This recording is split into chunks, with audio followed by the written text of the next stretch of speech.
3/13 divided by -4/65। तो यहाँ पे मैंने रैशनल नंबर लिया है, जहाँ दो रैशनल नंबर्स दिया है। तो यहाँ पे क्या है, जो 3/13 है वो किस तरह का रैशनल नंबर है बच्चों? वो एक पॉजिटिव रैशनल नंबर है, करेक्ट। और ये 4/65 जिसके साथ माइनस है, ओके, -4/65, ये किस तरह का रैशनल नंबर है? ये नेगेटिव रैशनल नंबर है। तो यहाँ पे हम लोग किन दो रैशनल नंबर्स के बीच डिविजन कर रहे हैं?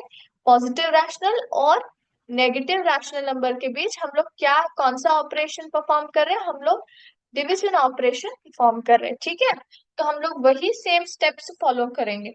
जो फर्स्ट रैशनल नंबर रहता है उसको हम एज इट इज लिख देंगे 3/13, और जो डिविजन है वो किस में बदल जाता है? वो मल्टीप्लीकेशन में बदलता है। और ये जो है -4/65, ये क्या बनता है? ये रेसिप्रोकल बन जाता है, करेक्ट। 65/-4 ये उल्टा बन जाता है, यानी कि न्यूमरेटर जो है डिनोमिनेटर बनता है और डिनोमिनेटर जो है न्यूमरेटर बन जाता है। ओके, तो मैंने यहाँ पे उसका रेसिप्रोकल लिख लिया है ना। मैंने बताया था आपको लास्ट क्लास में कि जब माइनस साइन आए तो हम लोग माइनस साइन कहाँ पे डालते हैं? हम लोग हमेशा जब माइनस साइन अगर डिनोमिनेटर है तो में है तो हम लोग उसे न्यूमरेटर में शिफ्ट करते हैं। तो वो अभी हम लोग करेंगे, ठीक है। 3/13 इंटू -4/65, सॉरी 1 मिनट, -65/4 आना था, यस, -65/4। Is it clear? सभी को समझ में आ गया? ओके, तो मैंने यहाँ पे माइनस साइन भी शिफ्ट कर लिया ना। अब क्या देखने की बारी है कि क्या ये दिए गए रैशनल नंबर्स एक दूसरे से कैंसिल हो पाते हैं? कोई नंबर्स एक दूसरे से डिविजिबल है क्या? अभी हमें वो देखना है। हम लोग कैंसिल कैसे करते हैं? न्यूमरेटर डिनोमिनेटर कर सकते हैं, फर्स्ट थिंग।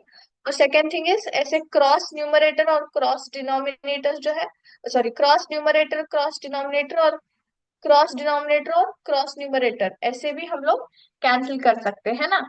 तो 3/13 एक ही टेबल में नहीं आते, 65/4 भी एक ही टेबल में नहीं आते, तो कैंसिल नहीं कर सकते। 3/4 क्या हम लोग कैंसिल कर सकते हैं? नहीं कर सकते। 13 और 65 क्या हम लोग कर सकते हैं? बिल्कुल कर सकते हैं बच्चों। 65 इज डिविजिबल बाय 13, कितने से? 13 1 जा 13, 13 5 जा 65, 13 5 जा 65। तो यहाँ पे मैंने कैंसिल कर दिया है, तो इसको मैं अभी मल्टीप्लाई सिंप्लीफाइड फॉर्म में लिख दूंगी, जो भी हमारे आंसर है। दिस इज 3/1 इंटू 5/4 है ये, करेक्ट ना। ये जो माइनस साइन है एज इट इज मैं यहाँ पे लिख दूंगी, ठीक है, क्योंकि प्लस इंटू माइनस क्या बनता है? हमेशा माइनस बनता है, तो मैंने इसको ट्रांसफर कर दिया है। ओके, अभी देखिए, अभी हम लोग इसको मल्टीप्लाई करके लिख देंगे। 3 5 जा कितना आता है? 15, 1 4 जा 4, plus into minus becomes minus. So हमारा आंसर क्या है? -15/4 आया है, -15/4। ये जो है -15/4, ये कौन से फॉर्मेट में है? ये इम्प्रॉपर फ्रैक्शन में है, करेक्ट। ये कौन से फॉर्मेट में है? इम्प्रॉपर फ्रैक्शन में है। तो अभी हम लोग क्या करेंगे, इसको डिवाइड कर देंगे जिससे कि हमें मिक्स फ्रैक्शन में लिख सकते हैं। ओके, सो 15 क्या वो डिविजिबल है 4 के टेबल में? नहीं है, तो इसलिए हम लोग क्या करेंगे, इसके नियरेस्ट नंबर को लेंगे, यानी कि 4 3 जा 12 आता है, correct. 15 -12, instead of that we can take ले 5 -2 कितना आएगा? 5 में से 2 निकालोगे तो 3 आ जाएगा। 1 - 1 इज 0। तो हमारा आंसर कितना आ गया है? 4 इंटीजर, सॉरी, यस, 3 इंटीजर 3/4 आ गया है ना। 3 इंटीजर 3/4 हमारा आंसर आ गया। और ये जो माइनस साइन है हम लोग यहाँ पे उसको लिख देंगे। Is it clear? सभी को समझ में आ गया हमारा आंसर? ओके, तो इस तरह आप लोग सॉल्व करेंगे अगर हम लोग कैंसिलेशन करते हैं तो, एक बार। सेकेंड थिंग इज जब भी आंसर आपका इम्प्रॉपर फ्रैक्शन में आए तो आप लोग इस तरह उसको कन्वर्ट करके मिक्स्ड फ्रैक्शन फॉर्मेट में रैशनल नंबर को लिखेंगे। ठीक है। Is it clear to everybody? सभी को समझ में आ गया है? ओके, अभी हम लोग यस नेक्स्ट प्रॉब्लम की ओर जाएंगे।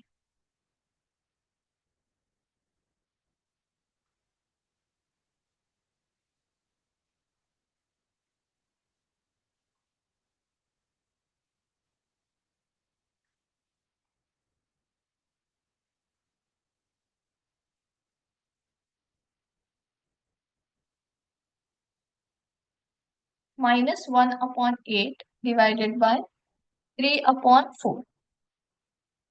ओके। तो यहाँ पे ये किस तरह का रैशनल नंबर है बच्चों? 1/8 वो नेगेटिव रैशनल नंबर है, -1/8 है। और 3/4 कौन सा रैशनल नंबर है? पॉजिटिव रैशनल नंबर है। तो हम लोग कौन से दो रैशनल नंबर्स के बीच डिवीजन करें? नेगेटिव रैशनल नंबर और पॉजिटिव रैशनल नंबर के बीच में हम लोग डिवीजन कर रहे हैं। ठीक है। एज इट इज क्या करेंगे हम लोग? जो फर्स्ट नंबर है उसको एज इट इज मैं लिख दूंगी, -1/8। जो डिविजन सिंबल है वो क्या बनता है? यहाँ पे मल्टीप्लीकेशन बनता है। और दूसरा रैशनल नंबर जो है रेसिप्रोकल फॉर्म में आ जाता है, यानी कि 4/3 फॉर्म में आ जाता है। ओके। ना भी माइनस साइन की टेंशन लेने की कोई बात नहीं है, क्योंकि ये जो माइनस साइन है कहाँ पे है? न्यूमरेटर में ही है। अगर डिनोमिनेटर में होता तो हमें उससे ऊपर शिफ्ट करना पड़ता था, लेकिन ये ऑलरेडी क्या है? न्यूमरेटर में ही है। So no need to worry about it. अभी हम लोग कैंसिलेशन को देखेंगे, क्या हम लोग कैंसिल कर सकते हैं क्या नहीं? 1 और 8 कर सकते हैं? नहीं कर पाएंगे। 4 और 3 नहीं कर पाएंगे। 1 और 3 नहीं कर पाएंगे। ये सभी जो है एक ही टेबल में नहीं आते। 1 8 आते हैं लेकिन आपको सेम आंसर आएगा, है ना? 1 8 ही आएगा, तो इट्स नॉट पॉसिबल। 4 8 कर सकते हैं? बिल्कुल से कर सकते हैं ना। 4 1 4, 4 2 8। करेक्ट। तो हमारा आंसर क्या आएगा? 1 -1/2 इंटू 1/3 आता है। करेक्ट। तो इसको हम लोग लिख सकते हैं 1 1 1, 2 3 6, है ना? Minus into plus becomes minus, है ना? कभी भी आप माइनस साइन अगर आपको प्रश्न में आए तो हमेशा जो है माइनस साइन जो है डाला है कि नहीं डाला वो लास्ट में देखना है। जब भी आप डिवीजन कर रहे हो क्या मल्टीप्लिकेशन कर रहे हो, क्योंकि यहाँ पे सिर्फ साइन ट्रांसफर होता है। यहाँ पे कैलकुलेशन में कोई माइनस साइन का उपयोग नहीं होगा, जैसे कि हम लोग एडिशन और सब्ट्रैक्शन में करते हैं ना, वैसे नहीं होगा। सिर्फ जो माइनस साइन जो है वो ट्रांसफर होता रहता है। यानी कि यहाँ पे वो ट्रांसफर हो गया, minus into plus becomes minus, उतना ही। ये जो ऑपरेशन हम लोग परफॉर्म करते हैं इससे वो इफेक्ट नहीं होता in case of what? Multiplication और डिविजन में। लेकिन एडिशन और सब्ट्रैक्शन में इफेक्ट होता है, क्योंकि जो ऑपरेशन रहते हैं वही चेंज हो जाता है ना? तो उसमें आप बहुत ध्यान से करना। लेकिन यहाँ पे जब आप मल्टीप्लिकेशन ऑफ रैशनल नंबर हो या डिविजन ऑफ रैशनल नंबर हो, माइनस साइन जो है, अगर आप माइनस साइन रिलेटेड कोई भी प्रॉब्लम कर रहे हैं डिविजन और मल्टीप्लिकेशन में, हमेशा जो है वो लास्ट में उसको अ, जो है ट्रांसफर कर देना। ठीक है, उसका इफेक्ट जान लेना रूल्स के बराबर। उससे पहले उसके बारे में टेंशन मत लेना। ठीक है। तो यहाँ पे हमें वो आंसर आ गया। Is it clear? I hope division of rational number सभी को ठीक से समझ आ गया है। ओके, इससे रिलेटेड कोई डाउट है तो आप पूछे बच्चों। यस, एक बच्चे ने यहाँ पे मुझे चैट बॉक्स में डाउट पूछा है कि हम लोग दो रैशनल नंबर्स अगर सेम है तो उसे हम लोग कैसे डिवाइड करते हैं। ओके, अभी मैं ले लेती हूँ एक example. 4/5 divided by, I can take 4/5 ही ले लेते हैं। ठीक है, 4/5 डिवाइडेड बाय 4/5 ही ले लेती हूँ। ठीक है ना? यहाँ पे आप देख सकते हैं दोनों क्या है? दोनों पॉजिटिव रैशनल नंबर ही है बच्चों। ठीक है, दोनों पॉजिटिव रैशनल नंबर ही है। तो अभी हम लोग इसको कैलकुलेट करेंगे। सो फर्स्ट रैशनल नंबर को एज इट इज मैंने लिख दिया 4/5। और जो डिवीजन है वो यहाँ पे क्या बनता है, मल्टीप्लीकेशन बन जाता है। और 4/5 क्या बन जाता है, 5/4 बन जाता है, यानी कि रेसिप्रोकल बनता है। तो यहाँ पे आप क्या देख सकते हो, यहाँ पे आप देख सकते हो कि आप इजीली एक दूसरे के टर्म्स को कैंसिल कर सकते हो, है ना। 5 1 5, 5 1 5, 4 1 4, 4 1 4। तो इसका वैल्यू क्या आता है, 1/1 इंटू 1/1, यानी कि इसका आंसर क्या है, 1/1, that is nothing but 1। Answer क्या है, 1 आता है। 1/1 का मतलब 1 ही है ना। सो हमारा आंसर क्या है, 1 है। तो हमेशा याद रखना, जब आप दो सेम रैशनल नंबर्स को जो डिवाइड करते हैं तो उनका आंसर हमेशा 1 ही आता है, क्योंकि जो सेकंड रैशनल नंबर है वो रेसिप्रोकल बन जाता है फर्स्ट रैशनल नंबर का। तो रेसिप्रोकल बनने के कारण, यानी कि उल्टा होने के कारण, ऑटोमेटिकली जो डिनोमिनेटर्स और न्यूमरेटर्स है वो कैंसिल हो जाते हैं और हमें जो है आंसर 1 आ जाता है। ठीक है। ओके। अभी हम लोग क्या करेंगे, एक पॉजिटिव लेंगे और एक नेगेटिव लेके इसको टेस्ट करेंगे, ठीक है। यहाँ पे मैंने सेम नंबर्स लिए हैं, लेकिन ये जो फर्स्ट रैशनल नंबर है ये नेगेटिव रैशनल नंबर है और दूसरा जो है पॉजिटिव रैशनल नंबर है। तो अभी इसको हम लोग परफॉर्म करेंगे, इसको कैलकुलेशन, ठीक है। तो फर्स्ट रैशनल नंबर जो कि नेगेटिव रैशनल नंबर है, इसको मैंने एज इट इज लिख दिया, -4/5। जो डिविजन है वो मल्टीप्लीकेशन बन जाता है। ओके। और ये 4/5 है, ये क्या बन जाता है, रेसिप्रोकल बन जाता है, यानी कि उल्टा बन जाता है, 5/4। तो एज इट इज मैं यहाँ पे कैंसिल कर देती हूँ। तो हमेशा की तरह हमें फिर से 1 1 आ गया है, लेकिन यहाँ पे एक ट्विस्ट है, वो क्या है, माइनस साइन है इसके साथ, है ना। -1 इंटू 1/1/1, है ना। इस तरह से आ गया है आंसर। तो हमारा आंसर क्या आता है, 1 1 1, minus into plus becomes minus, 1 1 1, यानी कि -1 हमारा आंसर आ जाता है। एक मिनट नीचे लिखते हैं। आंसर जो है -1 आ जाता है, यानी कि जब नेगेटिव और पॉजिटिव रैशनल नंबर जो कि दोनों सेम है, अगर आप डिवाइड करेंगे तो आपका आंसर क्या आएगा, हमेशा -1 ही आता है। कोई भी आप नंबर्स ले लो, same numbers, same rational numbers, तभी आपका आंसर क्या आएगा। अगर एक उसमें पॉजिटिव है और दूसरा नेगेटिव है तो -1 आएगा, लेकिन अगर दोनों ही पॉजिटिव है तो क्या आएगा, +1, यानी कि पॉजिटिव नंबर आ जाता है, सिर्फ 1 आ जाता है। ठीक है। इज इट क्लियर, सभी को समझ में आ गया है, I hope this is clear. Okay. अभी हम लोग क्या करेंगे, दोनों नेगेटिव रैशनल नंबर्स को डिवाइड करके देखेंगे, ठीक है। -4/5 डिवाइडेड बाय -4/5। तो यहाँ पे दोनों जो है नेगेटिव रैशनल नंबर्स को डिवाइड कर रही हूँ मैं, ऑलराइट। जो फर्स्ट रैशनल नंबर है उसको एज इट इज मैं लिख देती हूँ, -4/5। ओके। सो डिविजन सिंबल बिकम्स मल्टीप्लीकेशन। -4/5 क्या बन जाता है, रेसिप्रोकल बनता है, यानी कि 5/4 बनता है ना, -4। तो ये हमारे टर्म्स आ गए। तो ऑटोमेटिकली आप क्या कर सकते हैं, यहाँ पे क्या होता है, 5 1 5, 5 1 5 होता है, -4 1 -4 1। यहाँ पे माइनस साइन भी कैंसिल हो जाता है क्योंकि दोनों तरफ है, तो ऑटोमेटिकली वो कैंसिल हो जाता है। तो यहाँ पे क्या होता है, आपको आंसर क्या आ गया है, 1/1 इंटू 1/1। तो यहाँ पे आंसर 1/1 यानी कि 1 आ जाता है। तो हमेशा याद रखना, पॉजिटिव एंड पॉजिटिव हो तो आपका आंसर क्या आएगा, 1 आएगा, है ना। नेगेटिव एंड नेगेटिव हो तो भी आपका क्या आएगा आंसर, 1 ही आता है ना। लेकिन एक पॉजिटिव और दूसरा नेगेटिव हो तो कितना आएगा, -1 आता है। आंसर क्या आता है, -1।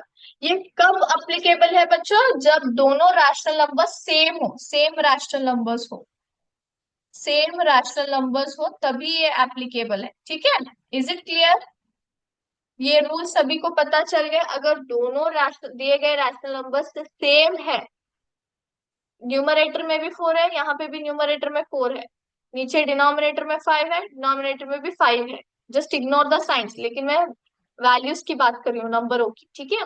तो यहाँ पे न्यूमरेटर और डिनोमिनेटर दोनों की वैल्यूज सेम है, तब क्या होगा, जब आप पॉजिटिव, दोनों पॉजिटिव रैशनल नंबर्स को डिवाइड करेंगे तो आपका आंसर हमेशा वन ही आएगा। दोनों नेगेटिव सेम रैशनल नंबर्स को आप डिवाइड करेंगे तो वन ही आएगा। लेकिन एक पॉजिटिव और दूसरा नेगेटिव हो तो क्या होता है, -1 आता है। या फिर पहला जो रैशनल नंबर है वो नेगेटिव हो और दूसरा पॉजिटिव हो, तभी भी आपका आंसर -1 ही आता है। Is it clear? सभी को ये ठीक से समझ आ गया है? ओके। तो हम लोग क्विकली क्या करेंगे, आज के एमसीक्यू सेशन की ओर बढ़ेंगे, क्योंकि रैशनल नंबर्स के ऊपर है। And once we finish that, हम लोग रैशनल नंबर्स का जो चैप्टर है कंप्लीट करते हैं बच्चों, ठीक है? आई होप सभी को ये डाउट्स ठीक से क्लियर हो गए हैं। यस। ओके। आई होप सभी को स्क्रीन दिखाई दे रहा है, ठीक है ना? The first question is, in case of comparison between a negative rational number and a positive rational number, which rational number is greater?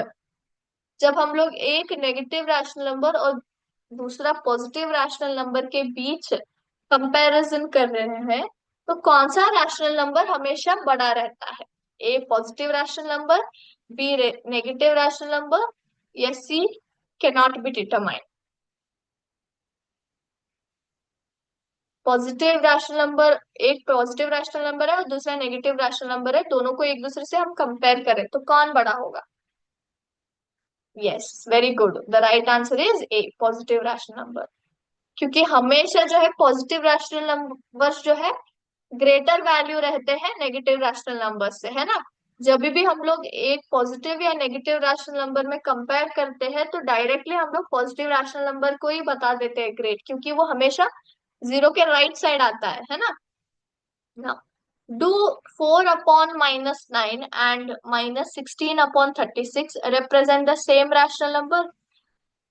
क्या दिए गए दो रैशनल नंबर्स है ना, 4 upon -9 और -16 upon 36, दोनों सेम रैशनल नंबर को ही रिप्रेजेंट करते हैं क्या? A A is no, B option is yes, C can not be determined. आप कैसे पता करोगे सेम रैशनल नंबर है क्या नहीं? हमेशा इक्वल एंड फ्रैक्शन चेक करके, है ना? वो भी कर सकते हैं या फिर आप कैंसिल भी कर सकते हो। फटाफट करके देखिए, मैंने आपको क्लू दिया है। यस, वेरी गुड बच्चों, बहुत अच्छे। Yes, the answer is yes, बिल्कुल। दोनों एक ही रैशनल नंबर को रिप्रेजेंट करते हैं। वो कैसे, मैं आपको बताती हूँ। देखिए यहाँ पे जिन्होंने सॉल्व नहीं किया है बच्चों, आप ठीक से देखो। यहाँ पे देखिए 4/9 है। क्या हम लोग इसको कैंसिल कर सकते हैं? नहीं कर सकते, लेकिन इसको कर सकते हैं ना। 4 4 जा 16, 4 9 जा 16, दोनों एक ही टेबल में जाते हैं, 16 और 36 जो कि 4 के टेबल पे है ना। तो हमें आंसर में क्या आ गया, 4/9 आ गया, यानी कि ये -4 है, करेक्ट? और ये जो माइनस है यहाँ पे हम लोग शिफ्ट कर सकते हैं, तो -4/9, और दोनों ये भी -4/9 हो गया। सो दोनों तरफ सेम वैल्यू हो गया, करेक्ट? ओके। अभी हम लोग जाएंगे the third one. The number of integers between two integers is dash. दो इंटीजर के बीच जो है हमेशा कितने इंटीजर्स आते हैं?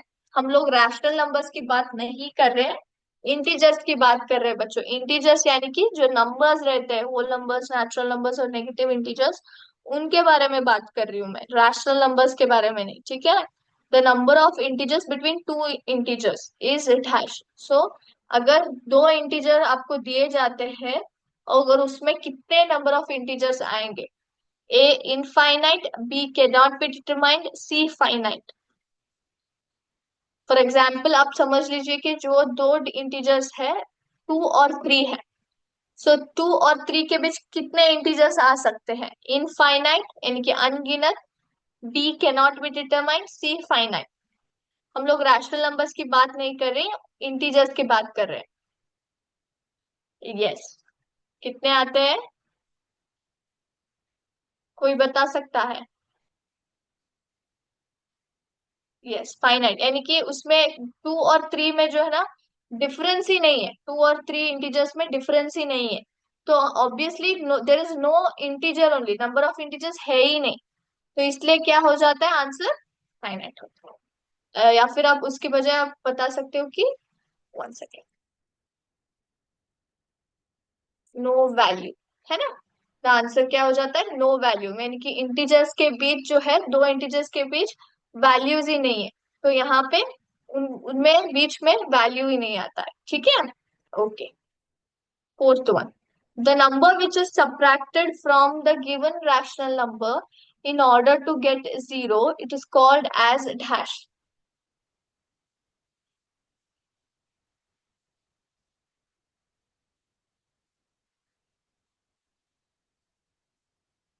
The number which is subtracted from the given rational number in order to get zero is called as dash.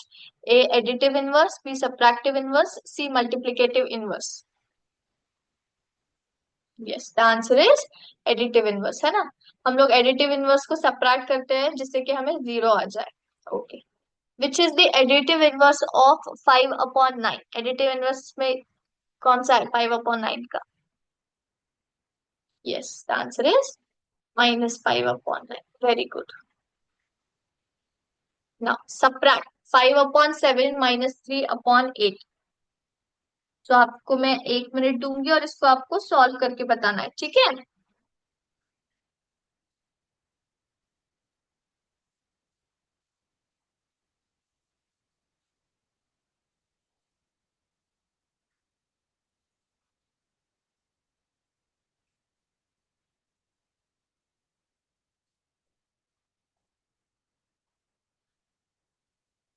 So what is the answer, kids? Yes, the answer is 9/56. Very good. 19/56. Sorry. Very good. Seventh one. State true or false. While subtracting two rational numbers, we add the additive inverse of the rational number that is being subtracted to the other rational number. जब भी हम लोग दो rational numbers को subtract करते हैं ना, हम लोग क्या करते हैं, दिए गए रैशनल नंबर से उसका एडिटिव इनवर्स, सॉरी, दिए गए रैशनल नंबर से हम लोग उसका एडिटिव इनवर्स ऐड कर देते हैं दूसरे रैशनल नंबर के साथ। क्या वो सही है, क्या गलत है? हम लोग इसके बारे में चर्चा कर चुके हैं ना सब्ट्रैक्शन के टाइम में। जब भी हम लोग दो रैशनल नंबर्स को सब्ट्रैक्ट करते हैं तो हम लोग क्या करते हैं, जो हमेशा जो सेकंड रैशनल नंबर होता है उसका हम लोग क्या करते हैं, एडिटिव इनवर्स ऐड कर देते हैं, सॉरी सब्ट्रैक्ट कर देते हैं ना दिए गए रैशनल नंबर से। Yes, the answer is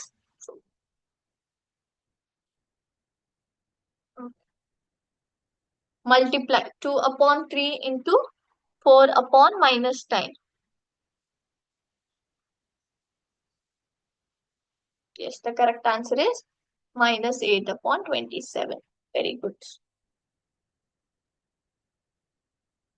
What is the value of product of a rational number with its reciprocal? तो जब भी हम लोग रेसिप्रोकल को मल्टीप्लाई करते हैं ना रैशनल नंबर के साथ, उसका वैल्यू क्या आता है? Yes, अभी हमने डिस्कस किया था ना, 1 आता है हमेशा। वैल्यू ऑफ प्रोडक्ट यानी कि मल्टीप्लीकेशन जब हम लोग करते हैं ना एक रैशनल नंबर को उसके रेसिप्रोकल के साथ, तो वैल्यू हमेशा 1 आता है। Yes, last the 10th one, divide. इसको डिवाइड करना है और मुझे फटाफट आंसर बताना है।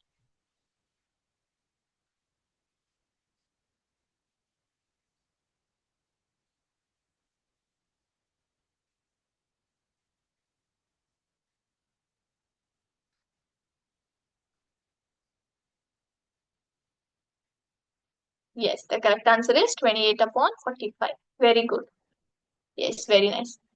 अगर बच्चों को डाउट है इस एमसीक्यू सेशन रिलेटेड या फिर कोई भी क्वेश्चन आपको समझ में नहीं आ रहा है, तो आप मुझे पूछ सकते हैं बच्चों, मैं आपको एक्सप्लेन कर दूंगी।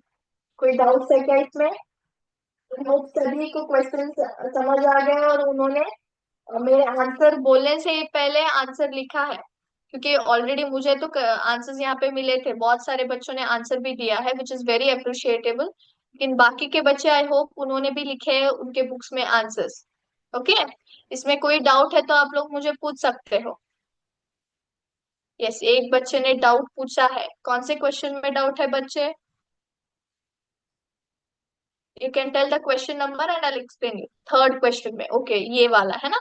The number of integers between two integers is dash, ये क्वेश्चन आपको। ओके, तो क्वेश्चन थोड़ा समझिए बच्चों, मैं यहाँ पे क्या करती हूँ, एक मिनट, मैं नंबर लाइन ड्रॉ करती हूँ जिससे कि आपको आसानी से मैं क्वेश्चन समझा सकूं, जो डाउट है वो क्लियर कर सकूं। तो यहाँ पे जो है -5 to 5 मैंने नंबर लाइन ड्रॉ कर दिया है। तो उन्होंने क्या पूछा है, the number of integers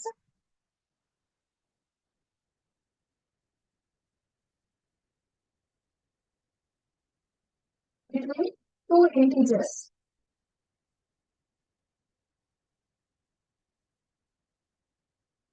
is that, है ना।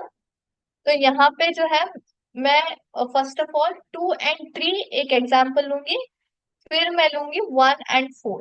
ठीक है, यहाँ पे 2 और 3 के बीच ये दो इंटीजर्स, यानी कि ये दो पॉजिटिव इंटीजर्स हो गए, इनके बीच कोई नंबर है क्या, इंटीजर्स की बात कर रही हूँ, रैशनल नंबरों की नहीं। रैशनल नंबर इनफाइनाइट रहते हैं, वो हमने पढ़ा है, लेकिन अनगिनत रहते हैं, लेकिन हम लोग रैशनल नंबर के लिए इंटीजर्स की बात करें, क्या 2 और 3 में कोई इंटीजर है, नहीं है। तो इसमें there is no value between 2 and 3, 2 के बाद एग्जैक्टली कितना आता है, 3 आ जाता है, there is no integer present here, there is no integer only, है ना। लेकिन जब हम लोग 1 और 4 की बात करते हैं, यहां से लेके यहाँ तक, तो इस इन दो इंटीजर्स के बीच कितने इंटीजर्स आ रहे हैं, 2 आ रहे हैं, है ना, 2 और 3 आ रहे हैं, है ना, 2 और 3 आ रहे हैं इन दोनों के बीच। तो इसके कारण आप क्या कर सकते हैं, इंटीजर्स को काउंट कर सकते हो ना, काउंट कर सकते हो, तो इसका मतलब क्या हो गया, ये फाइनाइट हो गया, फाइनाइट यानी कि काउंटेबल हो गया, ये हम लोग काउंट कर सकते हैं। So number of integers between two integers is finite, और there is no integer value.